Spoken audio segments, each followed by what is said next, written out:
All right, we'll go ahead and call this meeting to order. I apologize in advance for the brief delay in getting started. We had a couple of votes. We shouldn't be interrupted, I think, again this time, which would be great. So with that, I have an opening statement. Thanks, everybody, for coming very much. Over the past few months, the Public Building Service of the General Services Administration has received a great deal of attention for its outrageous use of taxpayer dollars. However, in those discussions, it was easy to forget about the other side of the GSA. The Federal Acquisition Service serves as the core buying agency for the Federal Government. This division oversees the distinctive area of multiple award schedules, or what we call schedules, which is a program that poses unique challenges and opportunities for small businesses. As we are all aware, the Federal Government spends $500 billion every single year through Federal contracting. What most people don't realize is that 1 out of every 10 of those dollars is spent using these schedules, and that amounts to roughly $50 billion per year. About 80% of the 19,000 schedule contractors are small businesses, and they receive about 35% of the money. This is no meager feat. GSA requires detailed records from a small business before awarding a schedule. Many small businesses are forced to hire expensive outside proposal preparation services and invest in new record-keeping systems in order to compete for scheduled contracts. Despite the expense associated with receiving an initial GSA award, many small businesses still feel it necessary to enter the Federal procurement process. However, recent changes in law, budget challenges, and new initiatives are now changing how small businesses relate to the schedules. This subcommittee seeks to ensure that small companies who invested in GSA schedules are not forgotten, and that those small businesses who may wish to participate in the future are not unfairly prejudiced. Today, we will examine 4 primary issues paramount to this discussion, including the Brooks Act, strategic sourcing, voluntary set-asides, and the demand-based efficiency model. Our questions will focus on ensuring that the GSA, as the GSA advances in these areas, small businesses' opportunities are preserved. In order to have an accurate understanding of these issues, our first panel is composed of small businesses, and our second panel will feature 2 government witnesses.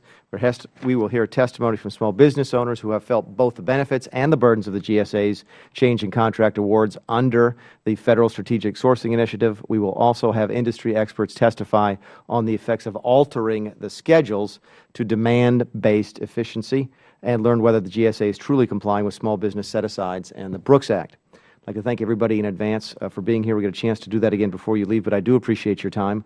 We look forward to everybody's testimony, and with that, I'll turn over to Mrs. Chu for her opening comments. Thank you, Chairman Mulvaney. I'd like to thank you for calling this hearing today and thank our 2 panels of witnesses for joining us to offer their insight, experience, and expertise on small business, Federal contracting, and the GSA schedules. As we know, Federal contracting is an important source of opportunities for small businesses and can often be a first step toward growth for many small businesses. When entrepreneurs are hired by the Federal Government, they bring on new employees, create opportunities in their industries and in their communities. For our economic recovery to continue, small businesses must continue getting customers through their doors. And that's why it is this committee's responsibility and my personal priority to ensure that we do all that we can to help small businesses thrive. And that's why we are here today, to ensure that the General Service Administration's Multiple Award Schedule Program is a place for small businesses to succeed and grow. After all, according to SBA, getting a GSA schedule contract is the lowest cost entry into government contracting and a great way for small businesses to achieve credibility in the Federal contracting marketplace. Reforming and modernizing the schedule is necessary to keep pace with changes in the economy as well as the evolving needs of agencies, and the GSA must lead by example. Initiatives that promote small business participation, increase efficiency, and reduce waste are indeed critical. But we are here to examine some of the more recent and proposed changes to the GSA Schedules program just to ensure that they meet those vital goals. In particular, we need to review proposals that may reduce the participation of small firms on the GSA schedule. Such an outcome would not only shortchange entrepreneurs, but also government agencies who could benefit from more, not less, competition for their businesses. GSA schedules have been highly effective for small businesses, and they are growing rapidly. However, since the GSA schedules are the only procurement program that does not require set-asides, it's critical that we ensure that small businesses are not at a disadvantage, especially as contract award vehicles are added or changed. We've seen over and over again that the Federal Government's commitment to small business has at times been disappointing. It fails to meet statutory benchmarks year after year, not just for small firms, but also disadvantaged entrepreneurs like veterans, women, and minorities. As the GSA schedule evolves, it's critical that small businesses are consulted and prioritized. Improving the GSA schedule and empowering more small firms to grow with the government is vital to our economic recovery. Ultimately, the questions are simple. Are small businesses benefiting from the changes at the GSA? Is government maximizing small business participation, even while streamlining processes and transitioning to a more cost-effective system? Does GSA need to make small business participation in the schedule more of a priority? Well, the answers, of course, are not so simple, but I'm eager to hear from our panelists and work with my colleagues to make sure that we tackle these challenges before us responsibly. Thank you, Ms. Chu. Now, the witnesses today, the first panel is usually our businesses. The first witness will be Mr. Thomas Jacobs, a principal with Crick and Sexton Architects, a small firm in Chicago. He's testifying on behalf of the American Institute of Architects, who last month awarded Mr. Jacobs their 2012 Young Architect Award. Thank you, Mr. Jacobs, for being here. Next to him is Mr. Larry Allen, started Microsoft? No. President of Allen Federal Business Partners, a small business in McLean, Virginia, that helps small and large businesses navigate the GSA schedules. Mr. Allen has authored or co-authored 3 books on the schedules. Third witness is Mr. Charles Foreman, Executive Vice President of Independent Stationers in Indianapolis, Indiana. His company holds a GSA Office Supply Blanket Purchase Agreement, or a BPA, that allows approximately 117 small businesses to participate in the Federal Strategic Sourcing Initiative. Welcome, Mr. Foreman. And Ms. Chu will introduce our final first witness. Yes, it's my pleasure to introduce Mr. Mike Tucker. Mr. Tucker serves as the chairman of the Independent Office Products and Furniture Dealers Association, which is a division of the National Office Products Alliance. And this represents over 900 businesses in the office products industry. He's also the owner of a small business, George W. Allen Company, located in Beltsville, Maryland. Welcome, Mr. Tucker. Gentlemen, again, thank you. Here's how the housekeeping works. We've asked you to limit your your statements to 5 minutes, although typically in the subcommittee we won't enforce that rule very strictly. If you decide to go a few minutes over, that's fine. If you start hearing me tap very quietly on the desk, that means make some effort to please wrap it up. But please do not feel constrained by the 5 minutes. We're here. Many of you have traveled a good ways to be here. We'd rather hear what you have to say than arbitrarily enforce a 5-minute rule. Secondly, what we'll do is we'll start with Mr. Jacobs, go down to let all of you give your testimony first. Then Ms. Chu will have an opportunity to ask questions. I'll go last. And finally, and this is a little bit different in this subcommittee, we usually do the businesses first and then the government witnesses second. But we welcome your questions of them. So if you have things that you want us to ask those folks, please let us know. And for the government witnesses, and I don't recognize their faces, please be aware that we may very well ask you questions based upon the opening testimony. So that's an opportunity that we afford you folks. Mr. Jacobs, please fire away, and we'll go to Mr. Allen when you're completed. Thank you. Chairman Mulvaney, Ranking Member Chu, and members of the subcommittee. I am Thomas Jacobs, AIA, principal at Crick and Sexton Architects, an 11-person architectural firm based in Chicago, Illinois. I would like to thank you for the opportunity to testify today on behalf of my firm and the American Institute of Architects. The current economic crisis has affected every American, but it has hit small businesses particularly hard. Architects are, by and large, small business people. 95% of U.S. architecture firms employ 50 or fewer staff. In fact, the vast majority practice in 1- or 2-person firms. Because of a lack of financing in the private market, public sector work has literally been a lifeline for many small design firms. However, working with GSA and other agencies can be challenging for small firms. Federal agencies are required to procure architectural services through qualifications-based selection under the Brooks Act. The Brooks Act does not mean that price is not a component of the negotiation. The price must be negotiated with the firm that best meets the qualifications for the project. This is similar to how private sector clients select architects for their projects. However, some agencies avoid using Brooks Act by obtaining architects through the Federal Supply Service. To participate in the Federal Supply Service, the contract provider must post a price list for agency use. The agency then determines the best value by reviewing prices and other optional criteria. This quote-unquote best value process is in direct conflict with the Brooks Act because it focuses almost entirely on price and not the qualifications needed to protect the health, safety, and welfare of the people who use the buildings. Moreover, in some states, architects are prohibited from competing on price. This puts architects in an untenable position of either violating ethical obligations or being locked out of the federal marketplace. GSA must cease to use the Federal Supply Service program for architecture as it violates the Brooks Act. Another issue small design firms face is in how GSA selects architects for design-build projects. The rewards are high, but cost to compete is increasingly prohibitive for small firms. To prepare for a design-build competition, an architecture firm spends on average $260,000 by creating plans, models, and other materials. In almost 87% of federal design-build competitions, there are no stipends for the firm. Instead, the firm must hope that they win to make up the lost costs. Agencies have taken advantage of their purchasing power during the recession and have expanded the number of shortlisted teams. In the past, 3 finalists were typical, but now there may be as many as 8 to 10 teams on the final list. The odds of being selected have dropped significantly. Small firms also face competition from larger firms who can more easily absorb the cost. We asked the committee to look at reducing the number of finalists on these types of projects so that all firms participate in this market.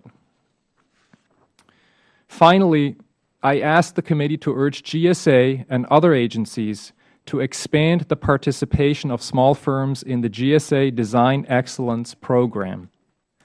My firm has been a successful participant in this program, which streamlines the selection process while stressing creativity in designing buildings, which represent the dignity, vigor, strength, and enterprise of the U.S. government.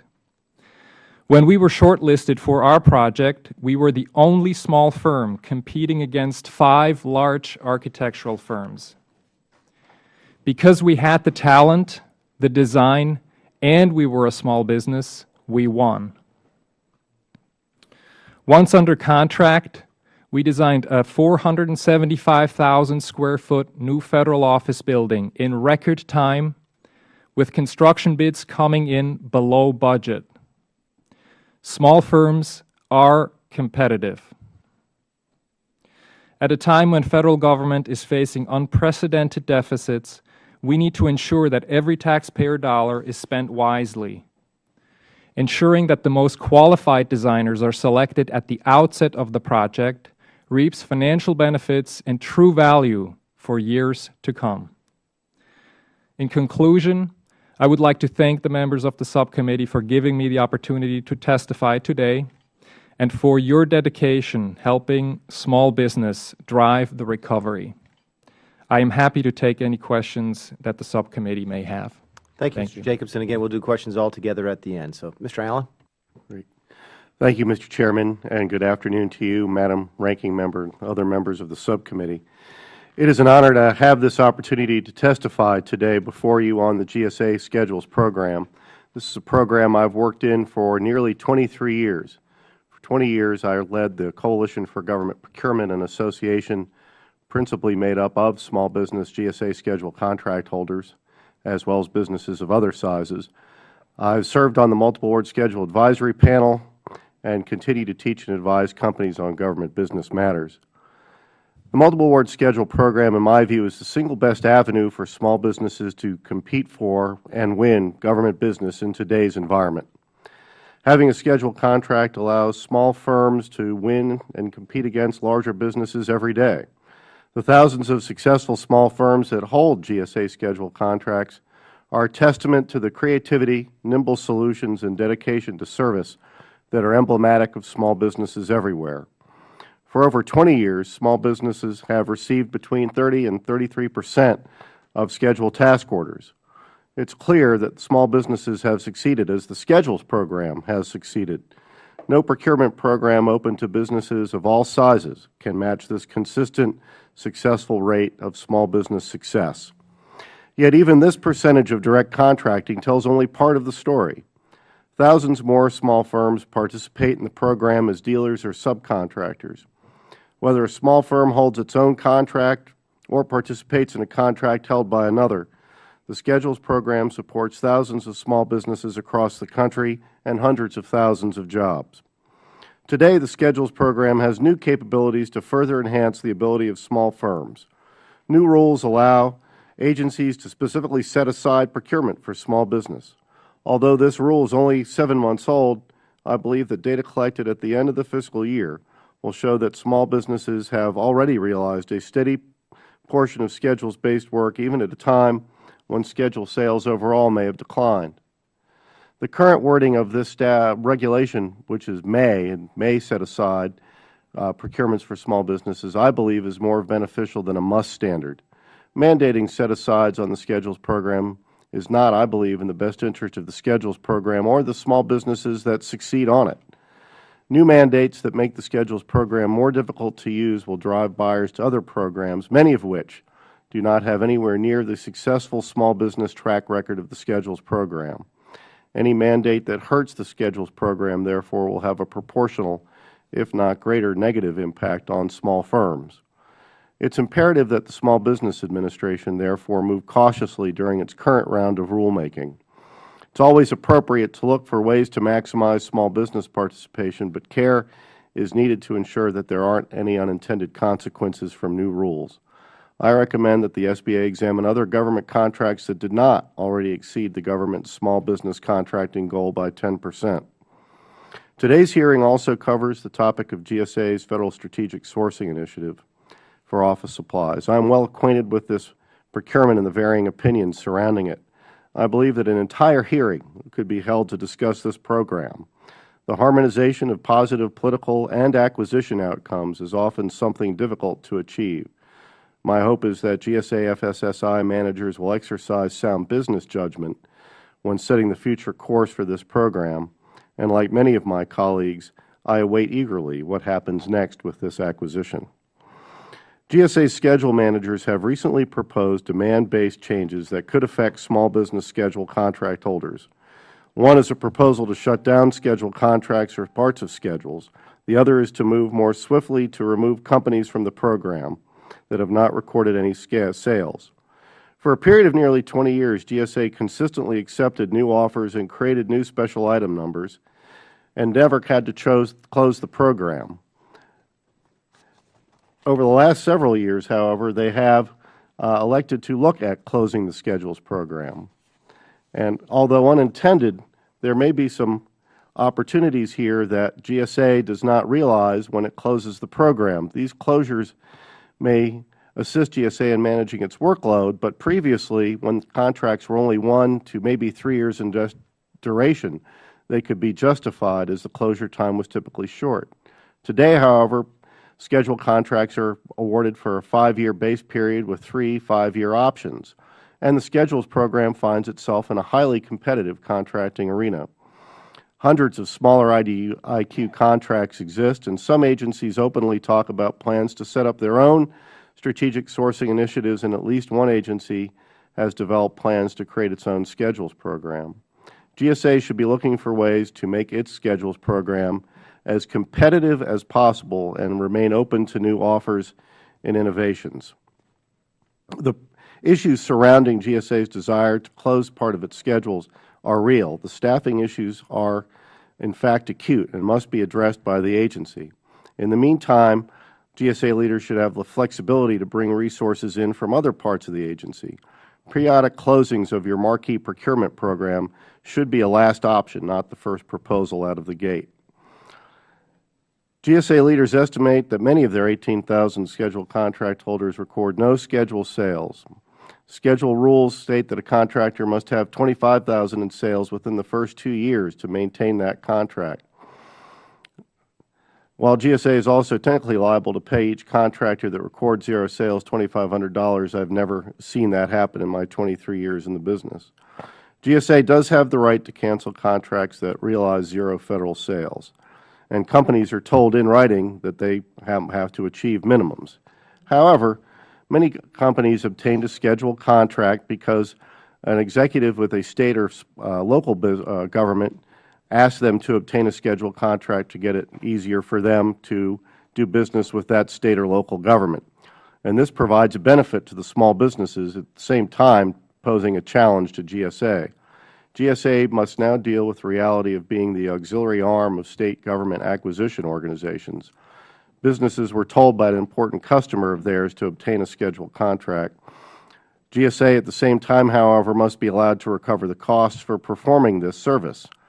GSA should examine and Congress support, if necessary, the right of the agency to collect scheduled industrial funding fees from states that use look-alike contracts.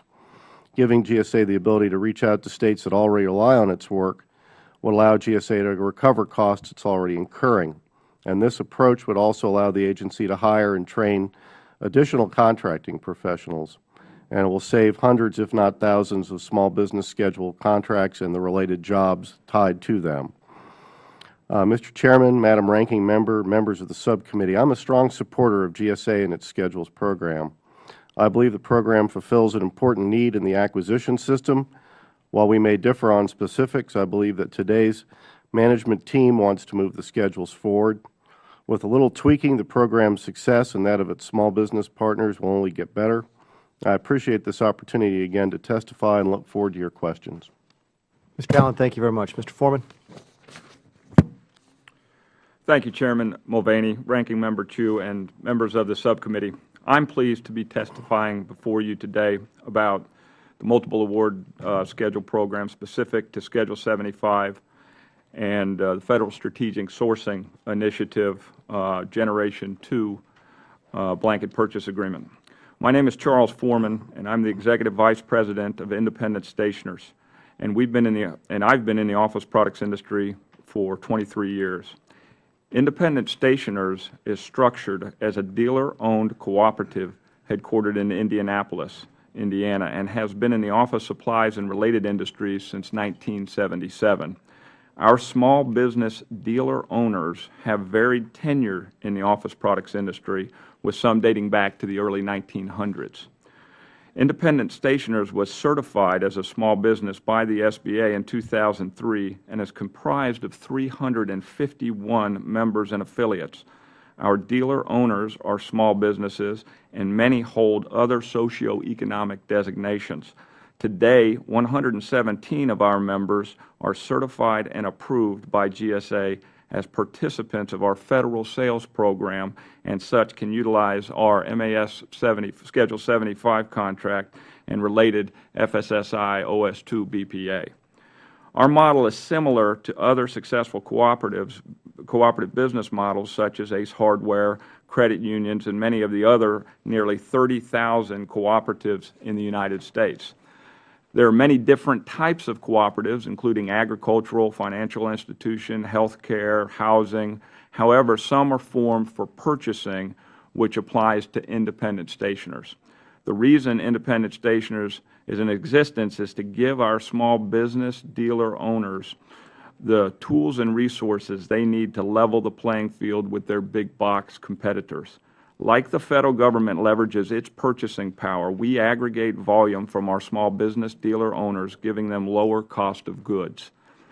The net result is independent stationers dealer owners have the most efficient resupply operations model in the industry today, allowing them to deliver the highest value to Federal Government customers. The independent dealer channel is the high-service, high-touch customer care solution for the Federal Government. In 2002, Independent Stationers was awarded a MAS 75 for office supplies. Independent Stationers, together with GSA, paved the way for Federal Government acceptance of GSA contracts awarded to industry consortiums. To our knowledge, this model was the first in the office products industry and has resulted in significant savings to Federal Government consumers and enabled more small businesses to sell in the Federal Government marketplace. In 2007, Independent Stationers was awarded under the first generation of strategic sourcing for office supplies in the category of general office supplies and paper. Although the first generation BPA did not meet expectations, Independent Stationers took GSA at their word pertaining to the support that would be given for the second generation of the FSSI OS2 BPA. In 2010, Independent Stationers submitted a proposal based upon our proven cooperative business model that had brought us and our small business dealer owners success over the previous 8 years. Not only did Independent Stationers' proposal answer the desire for focus on socioeconomic factors, it was deemed competitive and valuable to the Federal Government, as evidenced with the FSSI OS2 BPA award in Pool 1. In essence, the award to Independent Stationers was made to more than 100 small businesses that would ultimately benefit not just a single corporation. Since the FSSI OS2 BPA began in June 2010, Independent Stationers has enabled GSA and the commodity team members to meet their goals of achieving savings, capturing data, enabling achievement of socioeconomic goals, drive compliance with mandates, acts, and orders, conforming with agency business practices, and been easy to use. Independent Stationers dealer owners have seen significant sales growth. In calendar year 2011, our participating small business members experienced a 302% increase in sales over calendar year 2010 in selling to the Federal Government. It is our estimate through the Federal Strategic Sourcing Initiative, OS2 BPA, that those sales represent a 36% savings as compared to our MAS 75 pricing. In summary, participation in a cooperative business model is beneficial to small business and the Federal Government through cost savings and through small business participation. We applaud GSA for recognizing the benefits of our cooperative business our cooperative business model affords small businesses with their award to Independent Stationers. We understand and acknowledge the common complaints expressed by those small businesses not possessing an FSSI OS2 BPA, and we believe we are a solution for those small businesses that fit our dealer-owned cooperative model to sell to the Federal Government agencies through the FSSI OS2 BPA purchasing vehicle. Thank you for the opportunity to testify. And thank you for the testimony, Mr. Foreman. We will come back to the questions in just a second after Mr. Tucker is finished. Chairman Mulvaney, Ranking Member Chu, members of the subcommittee, I am Mike Tucker, Chairman of the Independent Office Products and Furniture Dealers Association and an owner of the George W. Allen Company located in Beltsville, Maryland. I am here today representing one of the IOP FDA's 2 memberships, the National Office Products Alliance. The Independent Office Products and Furniture Dealers Association is a not-for-profit trade association established in 1904 that represents and serves more than 1,000 small independent commercial dealers throughout the United States, along with their key suppliers. I appreciate the opportunity to speak to the subcommittee today about the need to ensure small businesses in our industry have fair, ongoing access to opportunities in the Federal market. There have been a number of developments since 2010 with respect to management of the GSA Schedule 75 program in general and implementation of the second-generation Federal Strategic Sourcing Initiative for office supplies in particular that have broadly impacted our members. I will highlight these developments in my testimony today. First and foremost, NOPA is greatly concerned about the abrupt and widespread impact on small businesses in our industry due to the General Services Administration's implementation of the current FSSI program for office supplies. We acknowledge that the FSSI program has generated new opportunities for some small businesses in our industry, including some of our very capable members. At the same time, there have been many other members who have invested with government encouragement in obtaining their own Schedule 75 contracts, only to see their current opportunity dramatically reduced as a result of the near-mandatory government-wide implementation of this program. Given the government-wide scope of this FSSI and the large number of small businesses that were participating in this market in fiscal year 2010, NOPA was surprised that GSA did not undertake a small business impact study before launching its second-generation FSSI for office supplies. It then went a step further, and without any such study as required under Federal Regulatory Flexibility Act, published a proposed rule in June 2010 that called for creation of a special preference for Federal strategic sourcing initiatives within the FAR. As an association, we have worked to find the middle ground within our membership on this issue. We do not wish to impair the new opportunities of members who competed for and were awarded FSSI blanket purchase agreements. At the same time, we would be remiss if we did not highlight our concerns about how FSSI has been implemented.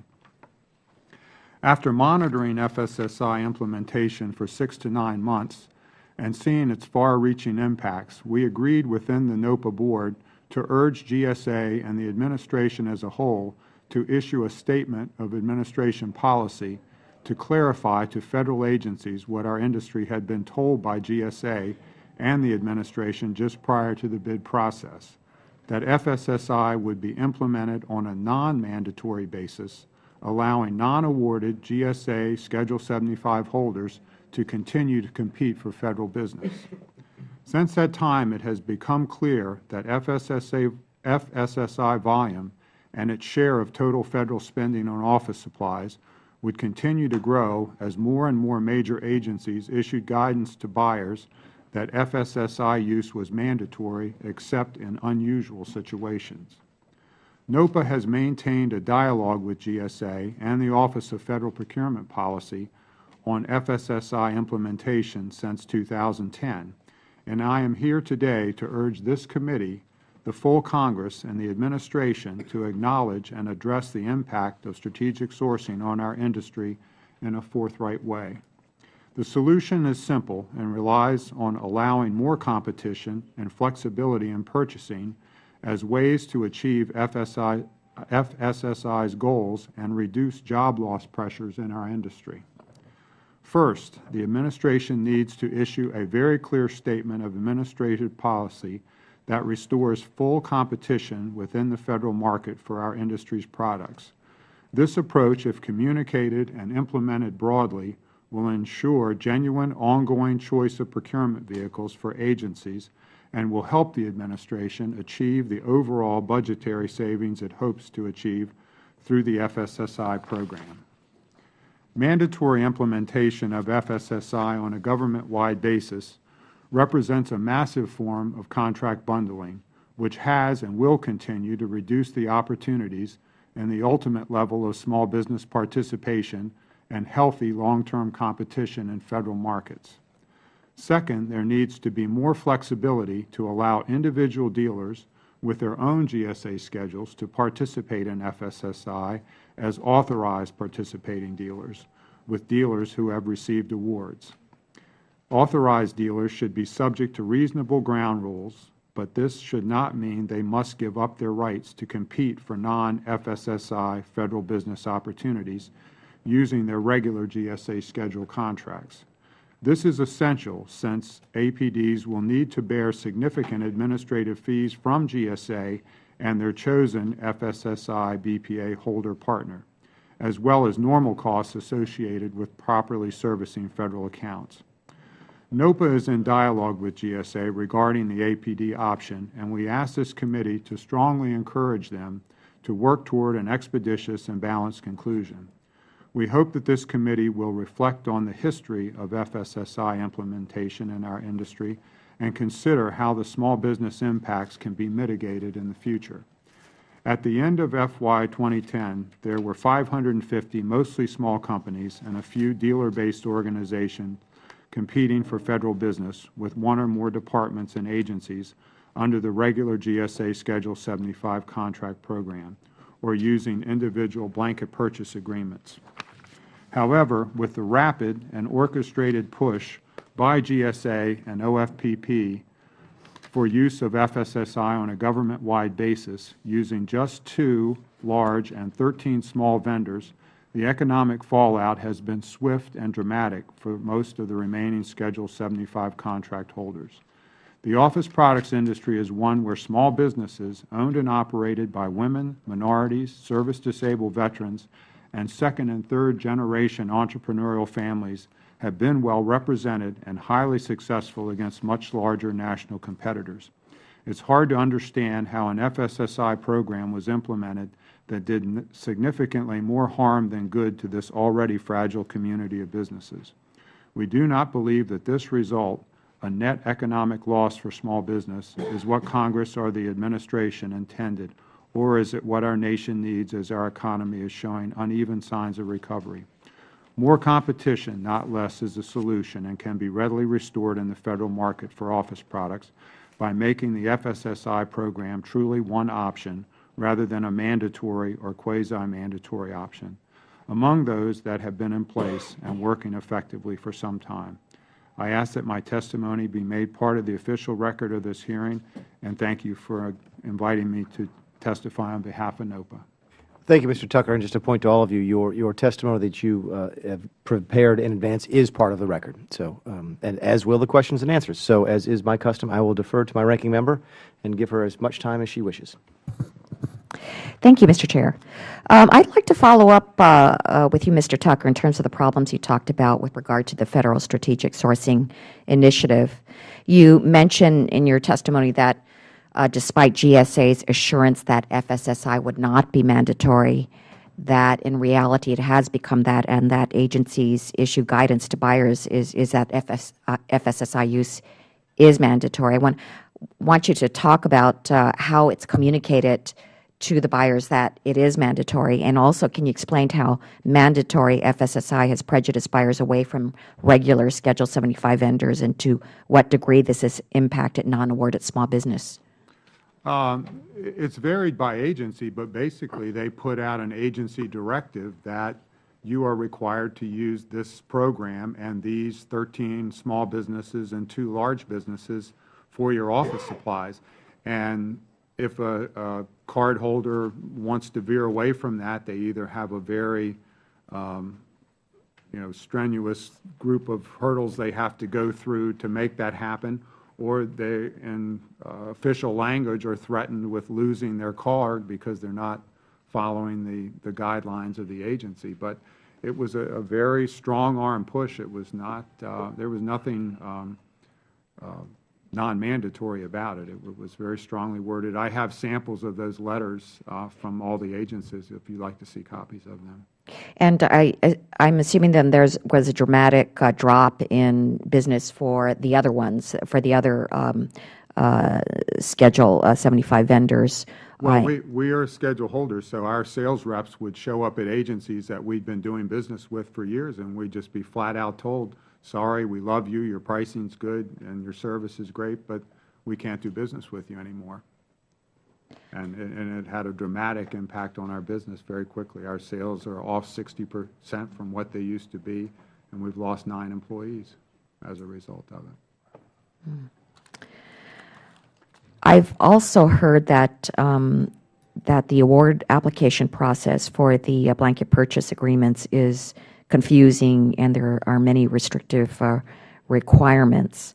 And as a result, many of these small businesses were not able to apply for Schedule 75 BPAs, and this drastically limited the pool of small businesses that could benefit from the opportunity. What would you say about this application process, and was it transparent? Why or why not? I've done a lot of proposals, and I've won a lot of BPAs over the years. This one was very different. I think I heard that somewhere in the neighborhood of maybe 50 companies out of the 550 actually put proposals in. To Mr. Foreman's point, there were consortiums that also put proposals in. His was the only one that was able to win at this time. But it was very price-based and driven, where in the past a lot of these solicitations have had a lot more technical requirements in terms of past performance and ability to deliver on a national basis and meet other technical requirements for reporting and computer systems. Those were very much minimized in the new bid, and it was primarily about price, and then they also had a calculator at the end of the bid that was based on volume discounts that you would offer the government if you hit benchmarks of 25, 50, 75, or $100 million. And you could put a number in there, and most people, a responsible number might have been a 1, 2, or 3%. There were people that put 6, 12, 18, 22% in those figures, which made their bid package come in ridiculously low compared to what a more responsible bid. But there was no accountability as to how you would get to those discounts if you ever did reach that volume of sales. But it did very much affect the award pool that came out of the solicitation. Mm-hmm. And let me ask also about the voluntary set-aside, because GSA is one of the few agencies that doesn't have a mandatory set-aside for small business. And therefore, that would seem to also lessen the opportunities for small business. Have you participated in government contracting out of GSA where there is the mandatory set-aside, and do you see a difference here? Only on the furniture side for me. We also have a furniture schedule, and we've worked with 8A partners or partners with other minority designations when primarily the military would have some kind of a set-aside where they had to spend a certain amount of dollars with those, and we were able to work with a contracting partner on that. I really haven't seen much of that on the supply side, and because so much of the procurements are under the micro-purchase threshold and it's credit card transactions, I don't think it lends itself to a set-aside program. I know at some point they used to have set-asides for under $25,000 if things were competed, but I think the business has gone to more of a credit card base with smaller pockets of business as opposed to supply rooms and large procurements for full agencies or departments. Okay.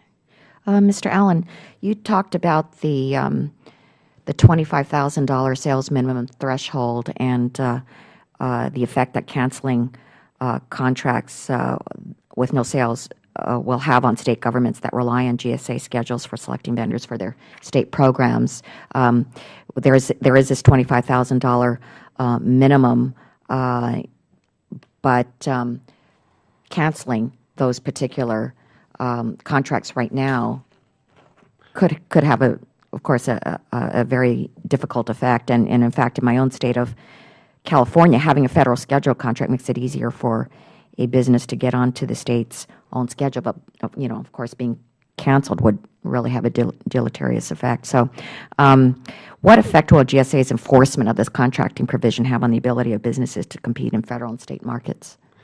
Well, Madam Ranking Member, I think that the process is GSA needs to look and see what businesses that record zero federal sales are actually doing on some of these state contracts. And the example that you mentioned, the CMAS program, is certainly one of the most visible state contracts that is based heavily on the federal program.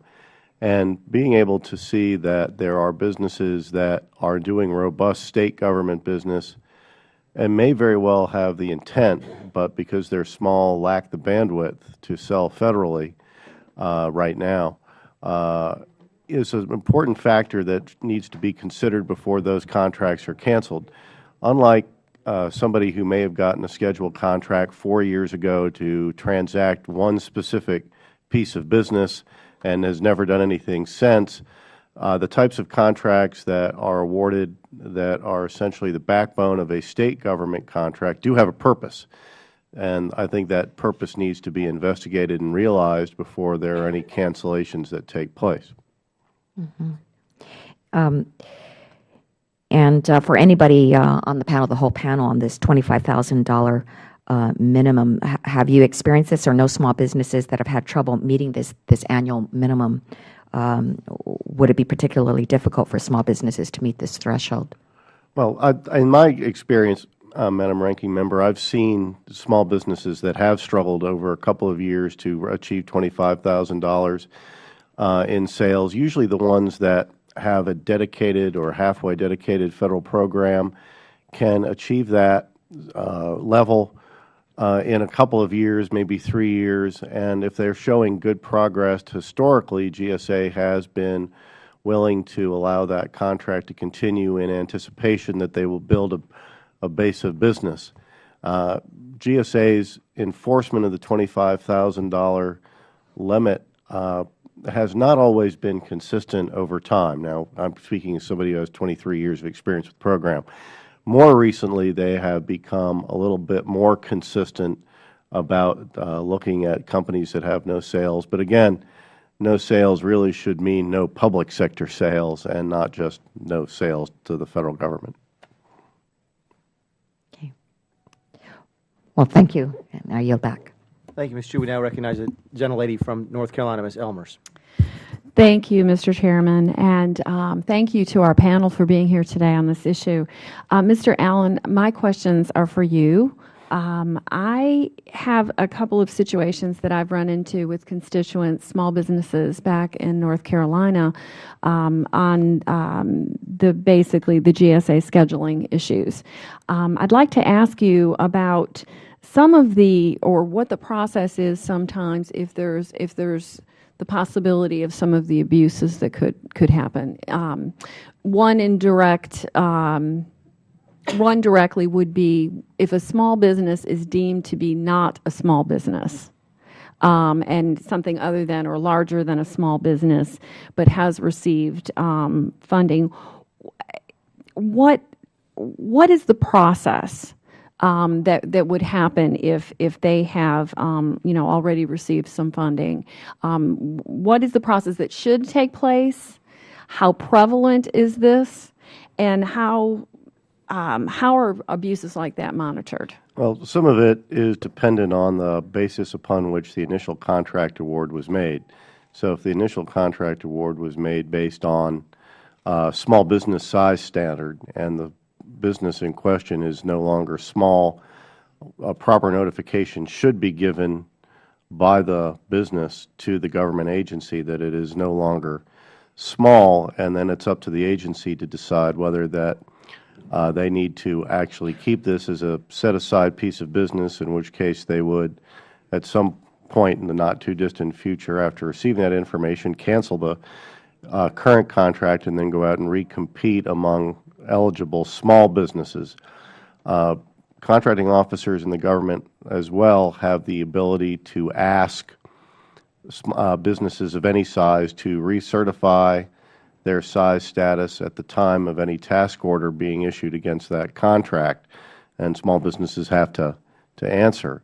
Your question, however, is a very good one because that's what's supposed to happen. In reality, there isn't always the communication that should take place between the contractor and the buying agency, and the buying agency sometimes does not ask the questions that perhaps it should ask about a company's small business status. Typically, it's usually up to a competitor company to call attention to change in size status or some other issue with an existing contract. And then, again, it's up to the agency usually to decide, well, do we want to maintain this as a small business set-aside, or are there other opportunities that we can do as small business set-asides and still continue to do business with a company that's no longer small but is meeting our needs? Just as a follow-up question to that, and this is a very specific situation, if the Small Business Administration had been the one to basically point out that that business was no longer considered small on more than one occasion, wouldn't you feel that was more than justification for that process to end? Oh, yes, ma'am. There's no question. If the SBA says formally or even semi-formally that this business is no longer small, that's should be the last word. Okay. Well, thank you so much, Mr. Allen, and I yield back the remainder of my time. Thank you, Ms. Elmers. Mr. Jacobs, a couple questions for you. We talked, because I haven't had a chance to talk much about the Brooks Act. You talked about the qualification-based selection system, where supposedly you're not competing on price, you compete on qualifications, and then the government will negotiate with the most qualified provider. And I think you compared it to what we call the best values process. Did I get that right? Is that what they're? I think in my testimony, best value was used in conjunction with the Federal Supply Service. But I think the definition of value has inherently to do with, I think, what we're trying to communicate. Now, my understanding of the Brooks Act, which is fairly limited, is that if we did that, that would be in violation of the Brooks Act, wouldn't it? Correct. If architectural services are awarded based on the Federal Supply Schedule, that would be in violation of the Brooks Act because, and I think this has everything to do with the nature of architectural services as opposed to a physical commodity, which I believe is the intent to be covered by the Federal Supply Service. So the professional services that we sell consist of time, experience, ingenuity, and we spend time with our clients, with agencies, very early on in a process that frequently takes a number of years. And so I may be able to give you one example how I think we can affect cost control specifically much more accurately at the very upfront end of a job, as opposed to, and even if you might have built your own house, or the worst thing that can happen is 2 weeks before you want to move in, something doesn't work, and now you have to make changes. It is very cost prohibitive to do this because everybody's already on site, and now you have to order materials and so forth. If you compare that with the ability that we as planners and problem solvers have at the beginning of a multi-year process that it takes to design and engineer a building, we can run various scenarios that up front can show which design or which approach can yield long-term savings. And so this is how, I think fundamentally, how the architectural profession sees its values, or its value with regards to providing accurate information for decision makers. So if we do our job right, it puts the government in a position to make informed and the most accurate decisions, and those are the ones up front that can actually save real dollars long term. You also mentioned something, and I've done some work with architects in my previous life, but you mentioned something that I wasn't familiar with. Did I hear you say correctly that architects are prohibited in some states from competing on price? That is correct. So give me an example. What states would that be?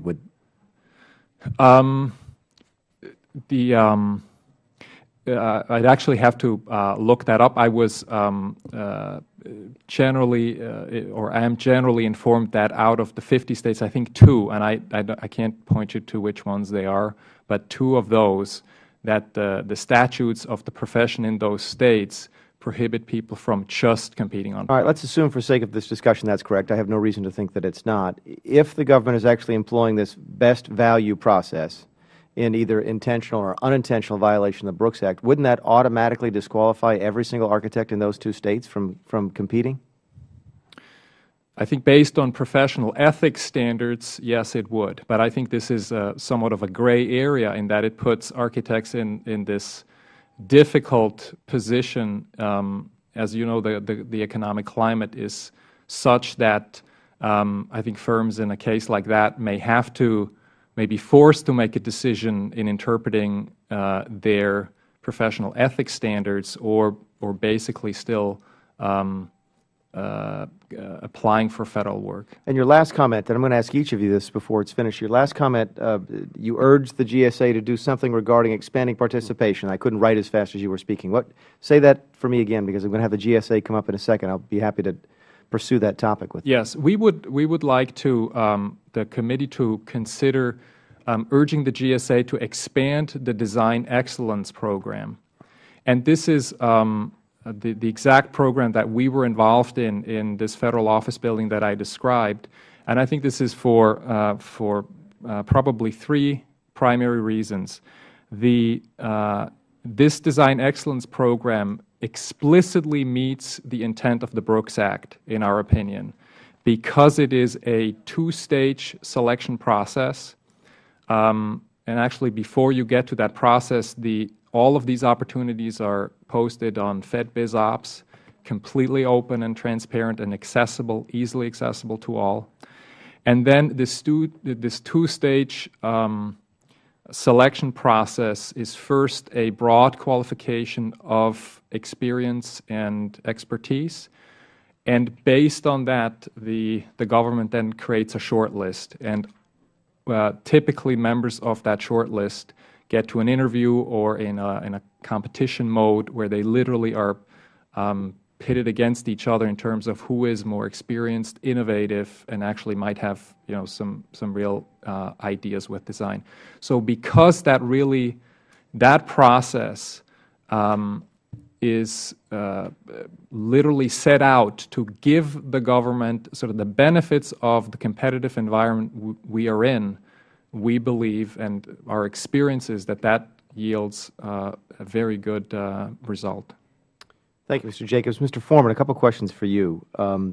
Walk me through the process. I ran a small business. I had some encounters with the SBA, but I never did what y'all are testifying about today. Walk me through the process by which y'all won the OS2 BPA, and tell me if you participated in any of the GSA outreach programs as they developed the requirements for that contract. Chairman Mulvaney, we did. I'll answer the second question first, if that's all right. We did participate in some of the outreach meetings that GSA had, and we provided input. And we work many times with NOPA on providing that input and trying to effect change on those types of solicitations. In terms of responding to the bid, as I indicated in my testimony, we have been a Schedule 75 holder since 2002. We meet the requirements. And so when it came to responding to the technical requirements of the bid and the competitiveness of the bid in bidding on the market basket items and how that filters down to other items outside of just the market basket, I would state I think we were the third, I believe, lowest bidder on the market basket. So we competed both on a technical, from a technical standpoint, met the requirements of reporting and whatnot, and the socioeconomic, being a small business, and also price. You mentioned in your testimony that the GSA had pledged to be more helpful to small business through this OS2 BPA process. How did they do? In fairness, and again, I'm going to have to ask them the same question in a few minutes. So sure. I mean, I think to some degree, numbers speak for themselves, and there's a higher degree of the overall spend going through small business today than there was in the past. But I think that it's a higher percentage of the spend to a fewer number of small businesses. I would say that you'd have to look at it both ways. Fewer number of dealers are getting a bigger piece of the pie. And in the case of us, we are again, cooperative, viewed as a consortium of dealers by the Federal Government. And we have a number of dealers who never had any piece of that business in the past and have been able to participate in our program and share in some of the sales to the Federal Government. Thank you, Mr. Foreman. Mr. Allen, I have some questions for you, but they're very similar to what Mrs. Elmer's asked you. In consideration of time, I'm instructed we're going to have votes in about 45 minutes. I'm going to skip you now and go to Mr. Tucker. Mr. Tucker, very briefly, I take it you oppose the OS2 BPA process. Not so much that I oppose the process as much as the way it was implemented and the way it limited the participation of eligible dealers who were qualified to perform under the program. And there were two other teaming agreements that were in place before the second FSSI that didn't get awards. That took the group that I was running with had over 100 members. There was another group called AOPD with 50 or 60 members. Those two groups basically got washed out of the process, and other GSA contract holders, either that didn't participate or wanted to participate in the program, were given the restrictions of having to limit the products that they offered on their GSA schedule as a condition of participating in a deal or in another program. So a company like mine, we would have had to, basically wipe out the last 40% of our business with agencies that we had other agreements that we were still fulfilling in order to try and jump over and be a participating dealer, with an awarded company. And is the circumstance that you just described what you were referring to when you said that the FSSI process was a sort of a de facto or in essence a form of contract bundling? Is that what you're talking about when you use those words? That's how it appears to me that it came, because you had 400, about 400 dealers competitively participating for the business, and especially in pocket markets. So you have small companies with a contract that maybe were outside a military base or next to a veterans hospital or something, where getting a schedule, they had a great opportunity to do business, but they didn't have the wherewithal to compete for a national contract or national BPA like this, and as a result, they got, swept away by the wave when this came through. And even us being in the Washington, D.C. area and a veteran company by most measures, we didn't have a way to effectively get in the game, even though we were, right on the cusp of being qualified for an award. All right, I'm going to press you on something that actually wasn't in your presentation today, but it's in your written testimony, which deals with the Statement of Administration Policy, the SAP. Because I think you're encouraging that the GSA apply that instead of the traditional rulemaking.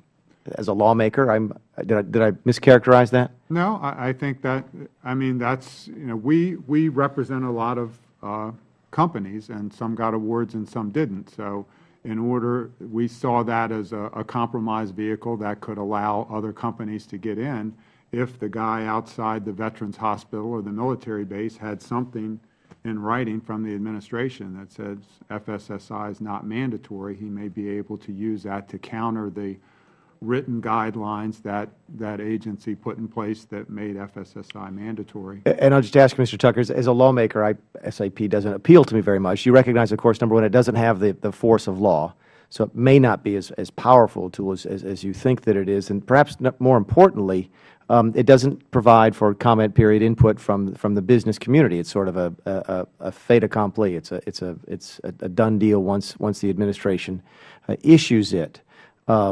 So I guess I don't have a question for you, but I just tell you that there will be folks who will press you on that simply because we'd like to participate in the process and let. That was a compromise solution to All right. try and come up with something that could help our members. Thank you. Gentlemen, again, I'm not trying to rush anybody through, but they do tell me that we're operating under some loose time constraints. A quick question to each of you. Mr. Jacobs, I think I know what the answer to your question is, so I'll start with Mr. Allen. Mr. Allen, in a few minutes here, the GSA is going to come up, other folks from the government.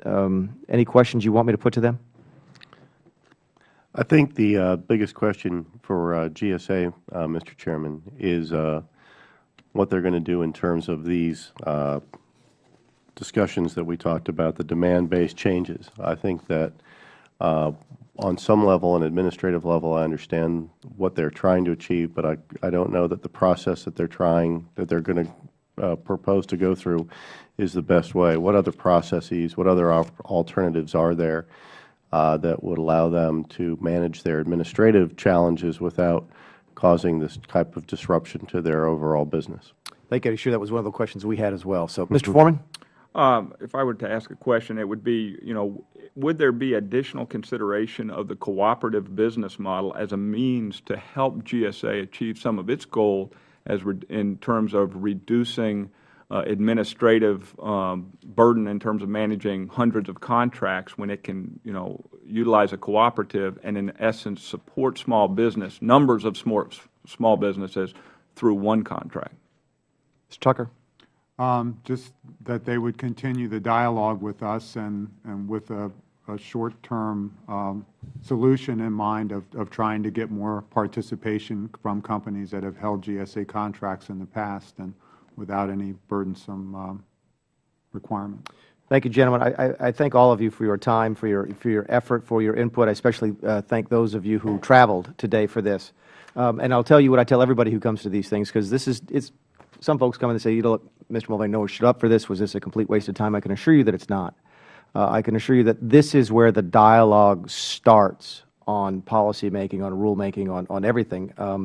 You might have made a comment today, Mr. Jacobs, regarding the Design Excellence Program that someone sitting in the back will pick up and write about in one of the local trades, and that will end up being a discussion item at your next symposium, and a year from now it will end up being a piece of legislation. We see that every single time. So please do not be discouraged by the fact that there wasn't a lot of media, a lot of press. This is an extraordinarily helpful and extraordinary part of the process, and you gentlemen have contributed greatly to the dialogue today, and I really appreciate your time. So thank you for coming in. With that, we'll excuse you and ask the next folks to come up. Thank you. Thank you.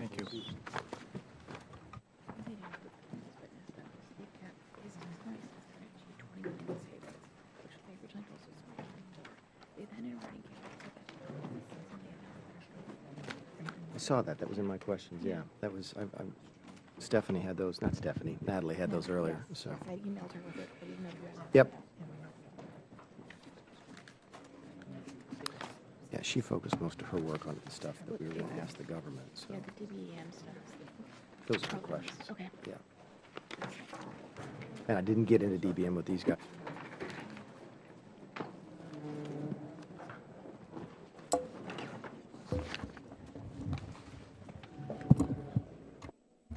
Gentlemen, thank you. We'll introduce you very briefly and go right to the testimony so that for the record we know who you are. The first witness is Commissioner Kempf, Steve Kempf. He's the Commissioner of GSA's Federal Acquisition Service, which manages and oversees the schedules. Well, Mr. Kempf has been Commissioner for about 2 years now. He's been with GSA since he started there as an intern in 1947. Is that what it says here? Is that not? 1992. So I'm confident he'll be able to answer the questions. Our second witness is Bill Woods, the Director of Acquisition and Sourcing Management. That team at the U.S. Government Accountability Office. He's responsible for providing overall direction for the GAO review of contracting activities at defense and civilian agencies. Last fall, under his direction, GAO issued a report on GSA's Federal Strategic Sourcing Initiative for office supplies. Gentlemen, thank you as always for being here. Commissioner Kempf, I think you're first. Good afternoon, Chairman Mulvaney and Ranking Member Chu and members of the committee staff. My name is Stephen Kemp, and I am the Commissioner of the United States General Services Administration's Federal Acquisition Service. I want to thank you for providing me the opportunity to discuss GSA's accomplishments and continual efforts to improve the efficiency and effectiveness of the Multiple Award Schedules Program, or MAS. Over time, the schedules have proven to be the most effective contracting vehicle for small business in the government marketplace. I would like to discuss 3 specific initiatives, and I have addressed several related programs in my written testimony that operate to ensure the success of MAS and maximize the use of taxpayer dollars. These 3 things are implementing the Small Business Jobs Act of 2010, the Federal Strategic Sourcing Initiative, and finally, the MAS demand-based model. The MAS is the most successful government contracting program in terms of creating opportunities for small businesses. The MAS program routinely exceeds the government-wide business contracting goal of 23%.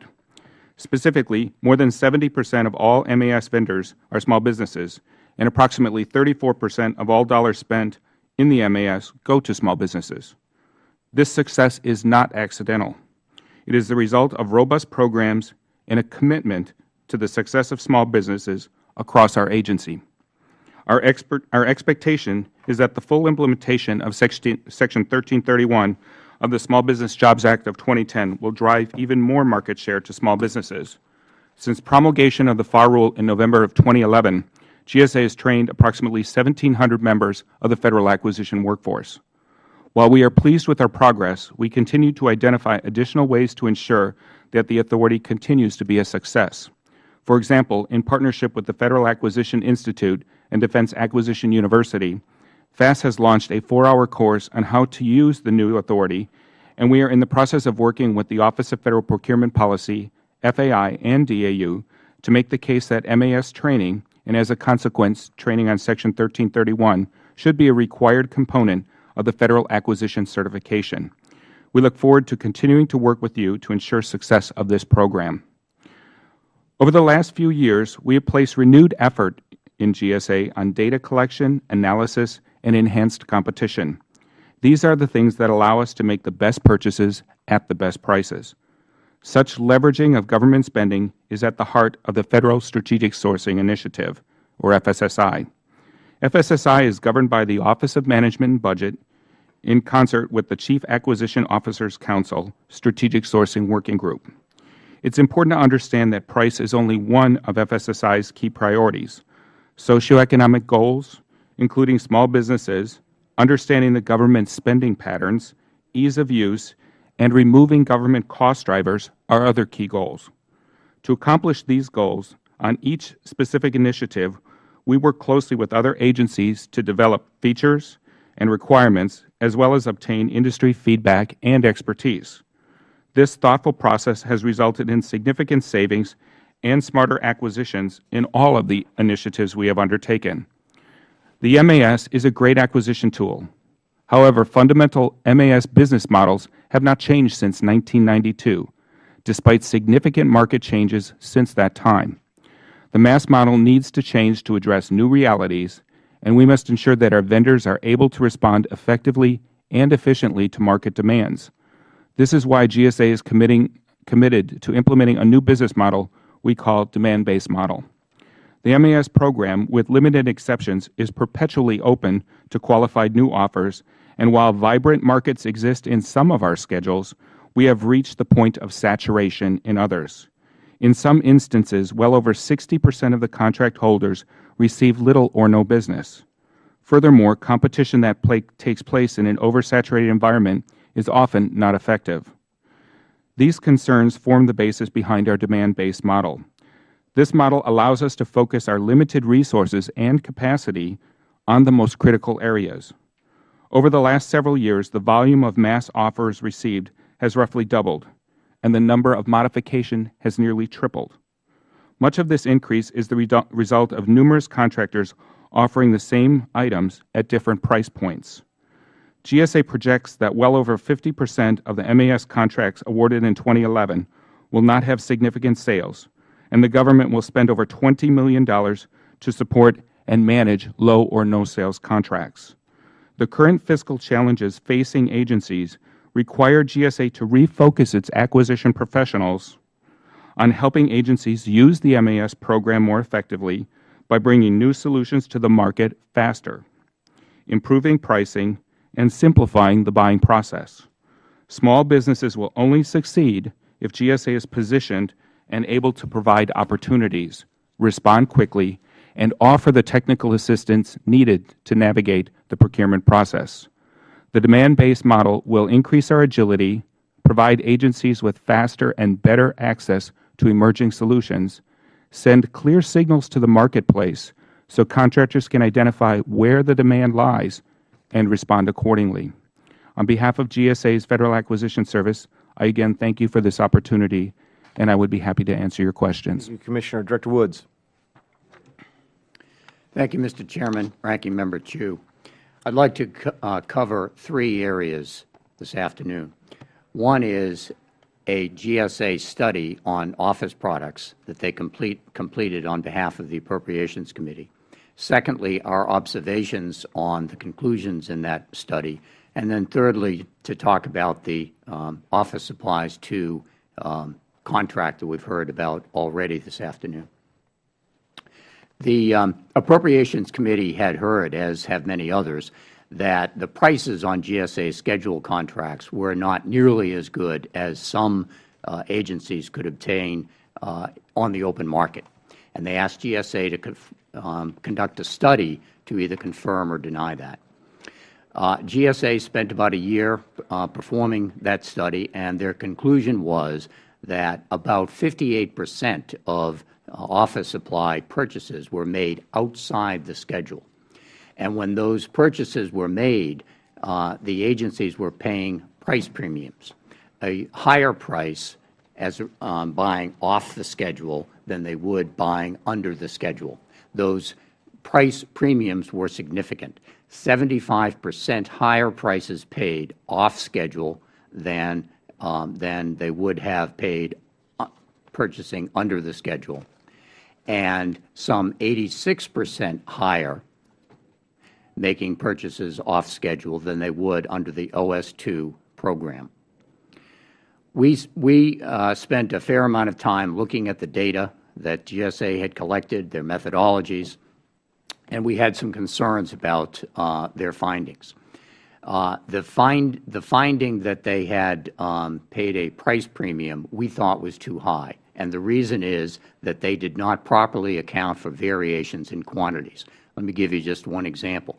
They used part numbers in order to be able to determine whether a purchase that was listed as a pen was a single item, a box of 3 items, or a box of a dozen or more.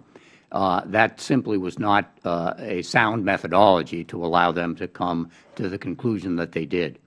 We did not question we did question the magnitude of the finding. We didn't question the direction, because we still believe that agencies can do better under the schedule than they can on an open market basis.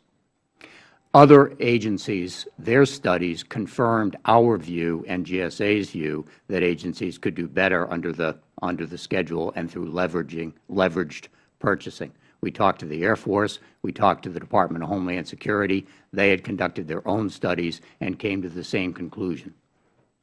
But we were concerned about the magnitude of the cost savings that the GSA study concluded. The other thing I would like to mention in the time we have available is the Office Supplies 2 initiative that we have heard so much about this afternoon. That has tremendous benefits, and let me just list a few. Saving money is number one. GSA estimates that they save about 8% when agencies use OS2 versus using the Schedules program.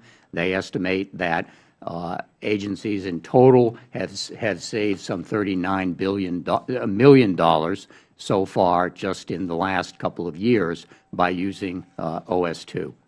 Further savings are possible. This is a big market of about $1.8 billion, so we can see that further savings are indeed possible. But there are other advantages as well. This is part of a strategic sourcing initiative. And the essence of strategic sourcing is that entities, whether they are government agencies or private businesses, they need to know where their money is going, how much they are spending, what they are spending it on, and who they are spending it with. And the strategic sourcing initiative, by collecting data from vendors and doing that kind of market analysis, allows agencies to make very informed decisions. It also allows them to better manage their vendors. They can spot more quickly when vendors are failing to comply with their contractual requirements, and they can take specific action. And we found, in fact, a number of instances where the General Services Administration had issued notices or cure notices or letters to vendors that were not measuring up and demanding that they improve their performance. And then lastly, another advantage that we identified and the GSA is rightly very proud of is that when agencies make purchases using the purchase card, they do not have to identify themselves as making a purchase under OS2. Those are automatic.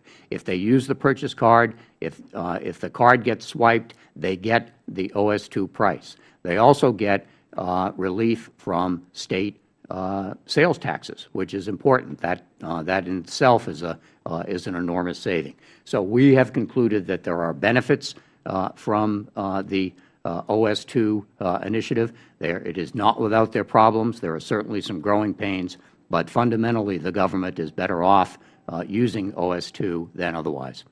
Thank you. Thank you, Director Woods. Ms. Chu.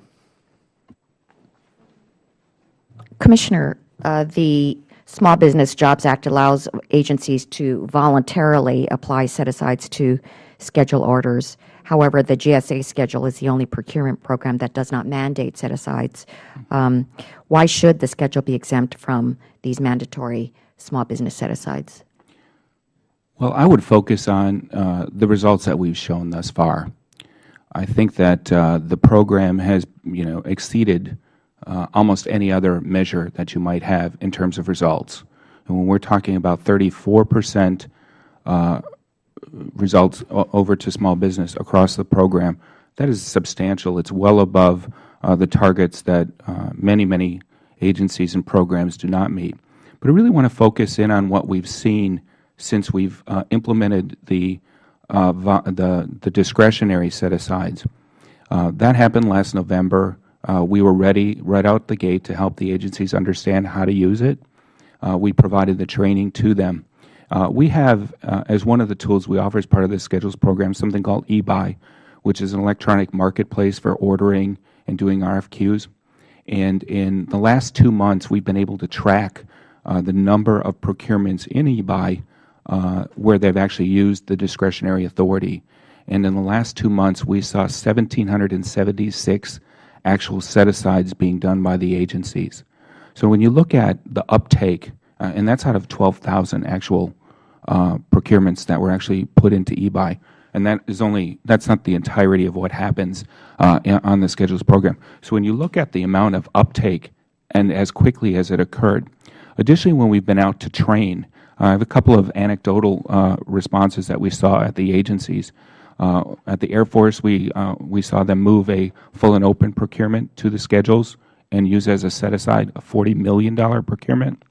Additionally, when training the Energy Department, we saw them move or expect to set aside a $200 million and a $50 million procurement. These are not small procurements. So that, they're having the opportunity to actually really impact their numbers. And those are two agencies that, have struggled, and it's tough for them because of what they buy to actually meet their small business goals. So I think that, as we're seeing the voluntary or discretionary set-aside, we're seeing real impact on the program. And what we expect and hope is that it drives that number up from 30, 33, 34 to into the higher 30s. I just wanted to have some idea of how long this program has been in effect and the kind of data that you have, like how many agencies are participating and how many orders have gone through the voluntary set-aside system versus the regular GSA schedule system. So how long has this program been in effect, and also how many orders have been placed through the voluntary versus? Yeah, again, the discretionary authority was granted in I think it was November of last year. So we're only talking from November through now. We've only actually been able to identify in the eBuy system the last 2 months. It took a while for us to change the system so that we could track those orders that were actually set-asides. It takes us a while. We've got some old systems that need help. So when we change things, it takes us a while to get them running. But again, over the last 2 months, we've been able to track, again, I don't know exactly what the percentage is, but 1,776 out of roughly 12,000. So you're seeing about 14% of the orders actually being set aside through the electronic system. Now, agencies, like I said, they don't all use eBuy when they do the purchases, but it's one indice that we're looking at where we're tracking and seeing that the agencies are actually picking up that discretionary and using it. Plus, the number we've been able to, the number of people we've been able to train, 1,700 across the federal government, and then again, we've seen about 7,000 hits on the webinars and the information that we have on our websites, looking for the information on how to use. And how many small businesses are receiving orders through voluntary set-asides versus the regular schedules, and what are the relative volumes of sales? That I don't know that we can even track, at least at the moment. So I'd have to defer on that. I just really don't know that. What I'd really like to look and watch for is, do we see a market increase in the amount of business actually going to small business by the end of the year? If we see that number moving and nothing else has really substantially changed, I think we can, we'll have a better indication of, what kind of real impact it had to small businesses. And like I said, we're really expecting to see some of that impact coming by the end of the year. So I think we'll know by the end of the year what, we'll be able to, I expect to see some substantial impact. So, well, apparently you are putting the system in place and to track the effect of this voluntary set-aside program, but can we get that data? Well, we would be able to see actually if the actual, sometimes people use the eBuy system to do part of the procurement and then they finish it up in their own agency acquisition system. Sometimes they actually use the system to actually make the procurement. We would be able to tell the set-asides that were actually done in eBuy, because we'd be able to track that. So that data we would be able to tell. So those that use the eBuy system, we would be able to see which ones were actual set-asides. On the agencies, I don't know if we would be able to see that data in FPDS on set-asides and FPDS NG. I just don't know enough to answer that. Well, I'm asking if you can look into that and Yeah, provide we'll that look information into to that us. and provide more information to you. Okay. On the blanket purchase agreements, the BPAs have not raised complaints from small businesses in 4 out of the 5 GSA schedules when they were introduced, but in the office supply schedule, the Schedule 75, there were complaints as what you've heard today. So what is different about Schedule 75 that caused the sales volume and opportunities to decline for small businesses that were not awarded the BPAs? Well, most of the other areas where we've done the FSSI initiatives were areas where generally large businesses were players. So, for instance, ground domestic delivery, as you can imagine, you're talking about the FedEx and UPSs of the world. They have, it has caused some concern for us, and that whenever there's winners and losers, there's always people who are disappointed and upset with the process when they don't win, and we of course heard from that in all of the procurements that we have. That's normal, but I think the problem here in the strategic sourcing around the office products is that this is an area that has been under a lot of intense market pressures generally. So this has been a very tough business to be in. I have a lot of empathy for those who are in this business.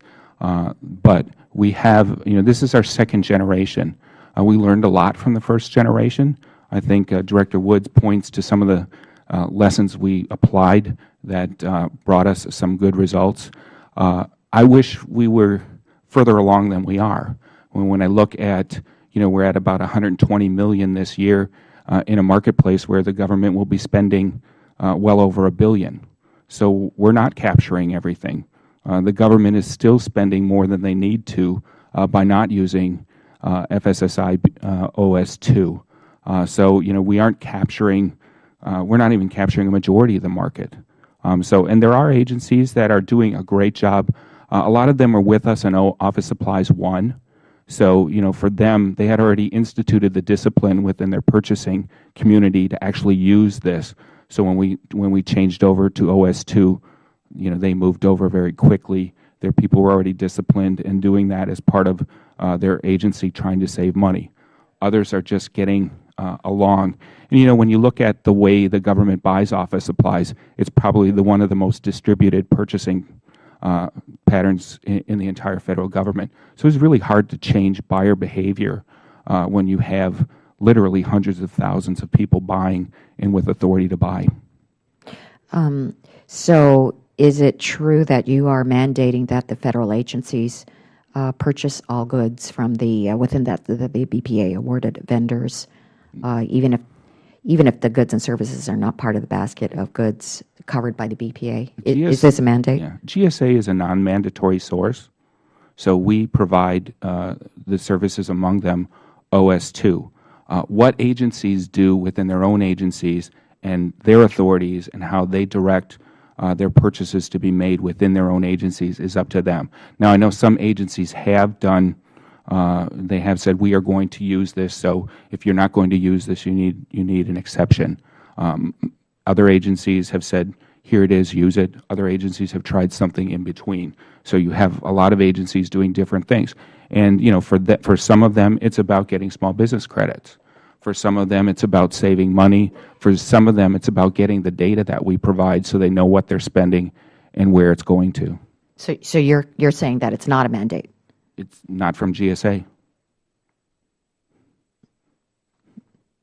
Because you heard the gentleman, Mr. Tucker. Yes. Now, I think what he's responding to is agency mandates. So individual agencies have had set up their own policies about how they buy, what discretion the people in their agencies have. And like I said, some of them, for legitimate business reasons, have chosen to set up constraints around the buying within their agencies. Mm-hmm. Okay. Well, let me ask about the $25,000 annual sales minimum that small businesses have a hard time meeting. Sure. You heard Mr. Allen talk about that, why you are having success with this voluntary set-aside program. There are small businesses that will have a hard time meeting this $25,000 minimum. Yeah. Can you respond to what Mr. Sure. Allen said? Sure. We have had, as part of the Schedules program for many, many years, a minimum sales clause as part of the agreement that we enter into with industry. And we've had, over the years, differing approaches to actually following through with enforcing that agreement. And what we've been looking at and what we've been seeing in some of our schedules is just the enormous number of scheduled contractors. We're right now up to well over 19,000 contractors on the Schedules program, just in the GSA portion of it. And we're seeing some things that cause us concern in terms of the numbers, not the least of which is what it's costing us to operate it, and then also what we're seeing with what's happening within the specific agencies. So at some level, we have become a little bit more aggressive in enforcing the provisions of the agreement that we have with the vendors. We have never raised the $25,000 minimum sales guarantee. It's been the same for probably 20, 25 years. When you consider that the average schedule order is about $67,000, what we're asking them to do is get less than half of an average order in 2 years, and then to continue that for the next 3 years. And I understand that navigating the federal marketplace is very difficult, but we've done some things too that I think are helpful to industry. We've had a mentorship protege program. We've developed a business breakthrough program. There's online support to help industry understand how to market to the federal government. And one of the things that we're trying to do is help industry understand up front, before they actually get into the program, that it's the right time for them to come. And what we've seen is that a lot of industry has been jumping into the program at probably at the urging of folks who get paid for helping them into the program because it's a must-do for them. And for some of them, it's just not the right time to be in. At a recent GSA Expo, I went to a session with our mentor proteges, and one of the proteges was there telling the story about he had his scheduled contract RFP in hand, and his mentor said, "Hang on to that. Hang on to that till you're ready." So he waited 2 years, and he said, "It was the smartest thing he ever told me. I wasn't ready. I wouldn't have sold anything, and it wasn't the right time." And that's what we're asking industry to do before they get in, is really look at where you are. Are you ready to come into the program? Are you going to be successful? We have a Pathways to Success course that we ask small business to take, I think actually require at this point, before they come in. We want the right kind of people in, but we also want people who are going to be successful. We don't want people coming in, having a bad experience, and then leaving frustrated that they spent all this money to get in, and then it just didn't go anywhere for them. The other thing that I would like to say is that we use a lot of discretion. Typically when people are at that point where we have to make a decision, oftentimes the industry comes to us and says, "I'm getting there. I've got 3 procurements that I'm waiting to hear from." We extend for them. But on the other hand, we have a lot of people who have just turned off to GSA, and they're just not even participating anymore. And I think it's time to sort of cull the numbers down. They're not really participating, and they're costing the government money. The users don't really need them around, so they'll send them an RFQ and nothing comes back. Well, I'm wondering about this discretion. So you're saying that a business could intervene with you before their contract is ended, because in my state of California, a GSA scheduled contract is a prerequisite for state level contracting. We reached out to both California and Texas, and we talked to them. I think their discussion with us was that they use our schedule as a marketing tool, a market research tool. So they use it to find price, but it wasn't actually a prerequisite for joining. And we reached out to both Texas and California, because that was what we also understood too, was you get on GSA schedule, then you get on California. And actually, when we reached out to both of them, they were both experiencing some of the same problems we had, where they had a lot of vendors who had no sales, and they had a lot more, the increase of the number of offers and modifications that they were doing was beginning to cause them problems as well. I see. Okay, thank you. I yield back. Gentlemen, I got some questions all over the place. I'm going to go in no particular order, although I'm going to try and start with you, Director Woods. You heard Commissioner Kemp talk about his frustration at the participation rates as far as agencies using OS2 go. I hope I stated that correctly. And then you mentioned something that caught my attention regarding about 58% of purchases are made off the schedules, which I assume in this circumstance means not using the schedules. That's correct, at retail stores. That number surprises me. Did it surprise you that it was that high? I personally was surprised it was that high, yes, because GSA goes to a lot of effort to make these schedules available, and they publicize the availability of schedules, and companies do a lot to sharpen their pencils to make sure that their prices are good. So that number did surprise me. Right, because that's the whole concept here behind the schedules, is that you all negotiate on behalf of the Federal Government as a whole, try and get the best possible price for our agencies, and then our agencies take advantage of that work that you performed in order to buy products at the lowest possible price. That's the basic summation of the system, right? That's exactly right. And if we got 58% of purchases of office products, I guess that's office products, is that what you're talking about? That's right, just for office products. So they're going down the corner to Office Depot. Not that I have anything against Office Depot, but it sort of defeats the purpose, doesn't it? That's right. How can we help fix that? I read the rule, by the way, and it's exactly, not surprisingly, as Commissioner Kemp said, that they're encouraged to use it, but there's no requirement. How do we help fix this? We need to make it as easy as possible for the consumer, the government agencies, to be able to make purchases using the GSA schedule. Did you ask any of the folks why they weren't using the schedules? Convenience, I think, is probably a fair characterization of the reason, and that's why GSA needs to make every effort to make it as simple and easy as possible for agency users to use either the schedule program or OS2. And when you say convenience, give me a practical example. Give me a real. What does that mean? If I'm the Air Force and I want to go out and buy pens, why do they say, or and again, this is a hypothetical, why would they say that it's not convenient to use the schedules, whereas it's more convenient to go down the street? Sure. Well, delivery time is probably the best example. If a user just goes down the street, they get it today. If they order off the schedule, it's unlikely they're going to get same-day delivery. Could pressure on them to keep their inventories down because of costs contribute to this circumstance? That's possible.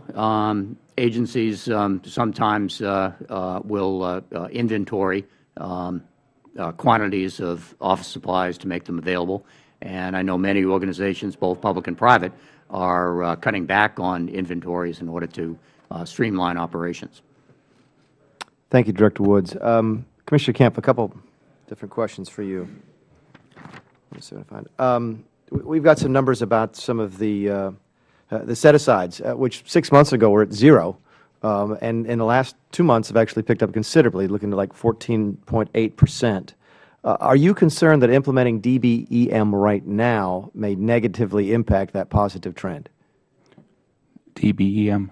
The demand-based efficiency. Oh, demand-based. Efficiency. Did I get that wrong? DBEM. Yeah, I'm sorry. Listen, no. this is okay. Did you just ask me an alphabet soup it's question? New. I didn't even recognize my own acronym.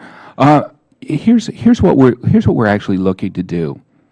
We know that there are some schedules that we manage that have enormous numbers of people who are not getting any business. Some of them upwards of 60%.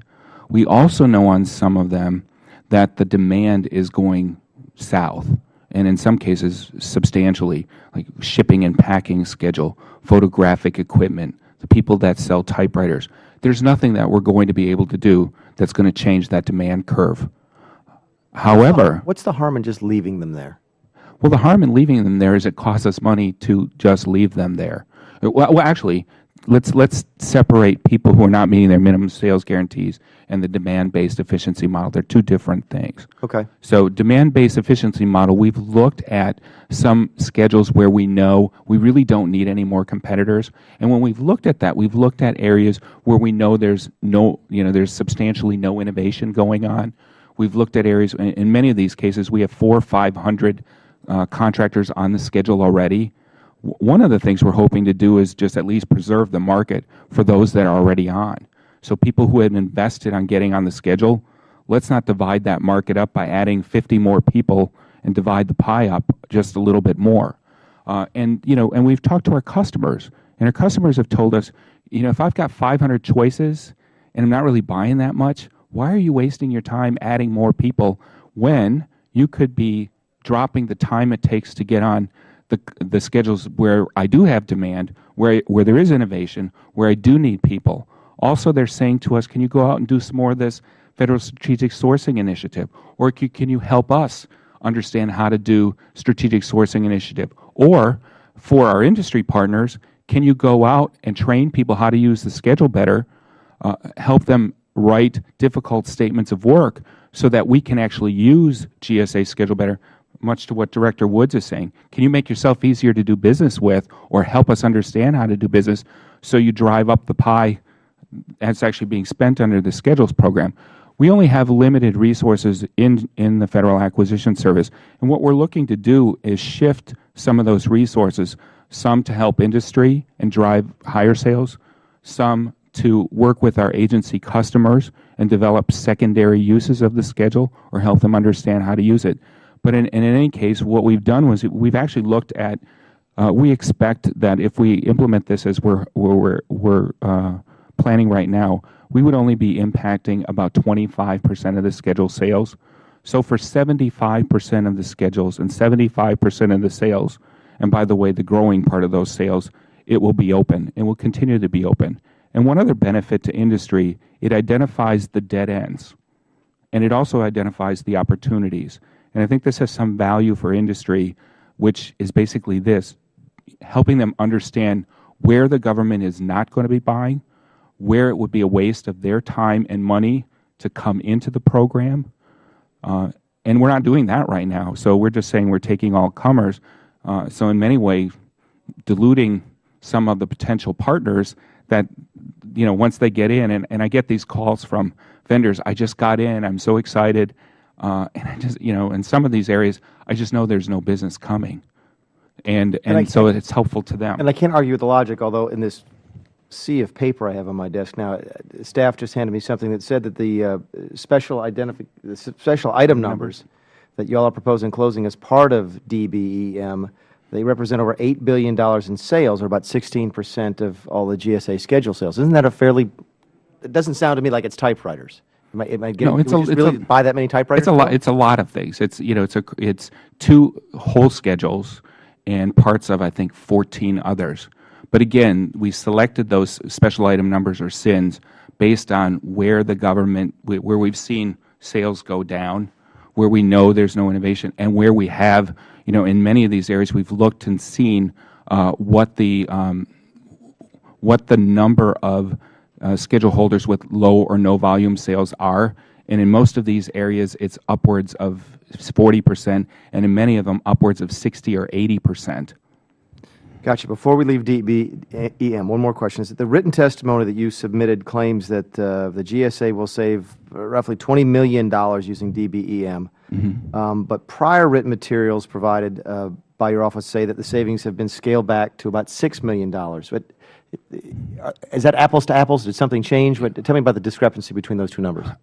I think the discrepancy between the two numbers had to do with when we first started this, we were looking at actually closing a lot more SINs than we ended up. So we after talking with stakeholders, with OFPP, others, we pulled that number back to a smaller number of SINs being closed. Additionally, some of the numbers actually take into account both the savings from folks being their schedules being ended due to low or no volume sales, in addition to the DBM model.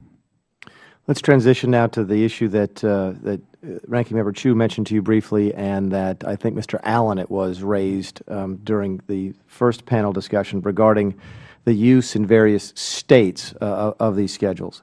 And all I can tell you is that in our preparation for the research for this hearing, we reached out to Texas and talked to the Texas Comptroller's Office. That may have been the wrong person with whom to speak, but they said they'd never talked to anybody about GSA on this.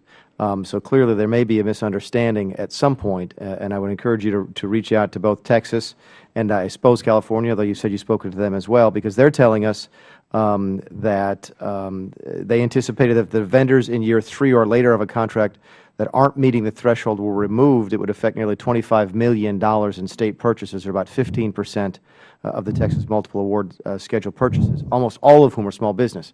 I think Texas thinks there may be a problem. Texas may think there's going to be a negative effect, a pejorative effect on small business in that state because of what's going through. So I encourage you to reach out to them if you get a chance. But it raises a question for me, which is come back to the point about why not just leave these folks on the list. I think if I could sell my $25 grand worth of stuff every single year, I think I pay you $187, $200. Why not just charge me $250 to stay on the list? Well, we looked at a lot of different things that we could do. We looked at, closing them for a while. We looked at, right now we normally just look at the end of the 5-year period, and if they haven't had any sales in 5 years, we don't renew their option. We've looked at a lot of things, but it does cost us money, and actually oftentimes the non-participating schedule holders are the ones that cause us the most cost because they're not really playing. So when we have mass mods, when I say mass mods, mods that everybody needs to do, we have a process for doing that. They don't respond, so we have to hunt them down and follow through with them. So oftentimes they tend to be the ones that cause us the most. We also have contract administration duties that we have to do with all of our contract holders, whether they're making sales or not. So that they continue to, it is a costly thing for us. I just encourage you as you go forward to consider the fact, as you know, because you know more about this than probably anybody, and certainly than I do, that there are folks who are using this not for the purpose of selling to you folks or to us, but to selling to their various states, and maybe to figure out a way to allow them to continue to do that without prejudicing their ability to deal with it. Two things about that. We did talk to Texas, but I believe we talked to the people that actually run the Texas schedule. So there may be some perception. We'll probably go back to them and make sure we have that right. The other thing is that state and local authorities do have the authority on some of our schedules to actually buy directly from us. So in the IT schedule, Schedule 84, the security schedule, and during times of emergency, most of them have the authority, or actually all of them have the authority, at least from our perspective, to buy from us directly, and they do. All right, and as I promised the first panelist I will pass on their questions to the best of my ability. Mr. Jacobs raised the issue about this Design Excellence Program. I don't know to whom to address this, but tell me your thoughts about the program and whether or not you're exploring the possibility of expanding it. Well, I don't think you have either of the people here. You should be. That's actually part of the Public Building Service side of GSA. Thank you. So that would probably be directed best to them. I understand vaguely what it is, but I'm not competent to comment. Now, the Brooks Act. You, somebody else? Mr. Kemp? I can tell you what we do with respect to the Brooks Act. Now, but you heard what an allegation is not the right word, but you heard what the concern was, which is that in some circumstances that the GSA might not be following the Brooks Act to the letter, and they may be looking at price instead of just qualifications. How would you respond to that? We have for years highlighted in our training, on our websites, in our direction to contracting officers who use the schedule, that work under the Brooks Act should not be purchased and cannot be purchased under the schedules. It is outside the scope of the schedules. So, and we've done some things in the last years to actually validate and verify that. How do you do that? We have industrial operations analysts, people who actually go out and sit with the contractors and say, "Show me your files. What's going on? What are you selling?" They do some scope reviews, and in particular, they look for this once in a while. We've asked, there's a group called CupFace that we've had discussions with over 13 years, and we've said, if you see violations of this, would you send them to us, and we'll follow them act. In fact, one of them sent me one 2 weeks ago, and we're running it down to see, in fact, if it really is or if it's an interpretation issue. We also have addressed this with Public Building Service, our sister service, who actually buys these kinds of things, and we've had their chief architect and others actually go through the files of the task orders that they've written under the schedules to look to see if they feel that they've purchased anything that was really about or relevant under the Brooks Act, and they've come back empty-handed with that. And in fact, one of the individuals who looked at that to me said, "I'm surprised at what I found." And what he was saying to me was he was surprised at some of the work that the architectural and engineering firms had done, which he indicated seemed to be an indication of the tough times that they had fallen on, that they were taking work well outside the typical architecture and engineering work, and actually taking work that normally an architectural firm wouldn't be doing if they could get architectural work. It just isn't around. Before I move on, I suppose if I have a question about the design-build process and possible ways to make that more accessible to small business, that would be for the public building folks as well? Certainly. Okay. Mr. Foreman asked a question about additional consideration of the cooperative business model. Talk to me about that for a second. I believe he's talking about, we've been under discussion with NOPA for quite some time about ways that people who are not, or contractors that are not part of the OS2 could actually be part of the program, much like the other witness had spoken about, where they have a consortium. And there's a way that they could partner a team with the existing vendors. And we're actually working with them on that. I think he alluded to that fact, that we're actually working with them and looking into that. We haven't come to a conclusion yet. We're still in discussions with them. Go back to the Brooks Act for just a second. If someone like Mr. Jacobs believed that he was prejudiced by a violation of that act, what would be the best steps for him to take? If he would just send me something, we would look at it and see, in fact, if we felt there wasn't an actual violation, we would work with the agency who had written the order to look at, Can you do that anonymously? Can you do it anonymously? Well, one of the ways people have done that in the past, and I'm not necessarily about the Brooks Act violation, but to a hotline complaint to our IG.